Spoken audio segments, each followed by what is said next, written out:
మీ పిల్లలు రోజు వెళ్ళి దక్షిణామూర్తి ముందు ఒక్క 2 నిమిషాలు కూర్చుని మాట్లాడకుండా మౌనంగా ఇన్ని చూసి వెళ్ళిపోవడం అలవాటు చేసుకున్నారనుకోండి, జీవితంలో ఒక కీలకమైన మలుపులో ఆయన ఆదుకుని గట్టెక్కించేస్తాడు.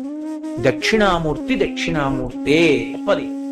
ఆయన దర్శనం చేస్తే సరస్వతీ కటాక్షం దగ్గర నుంచి లేనిదన్నది ఉండదు.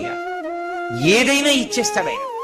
అంతటి పరబ్రహ్మం మీకేమివ్వలేదండి. ఇంకా ఏ లౌకికమైన కోర్కెల దగ్గర నుంచి మోక్షం వరకు ఇవ్వగలడు. కరతలామలకము, చేతిలో ఉసిరికై.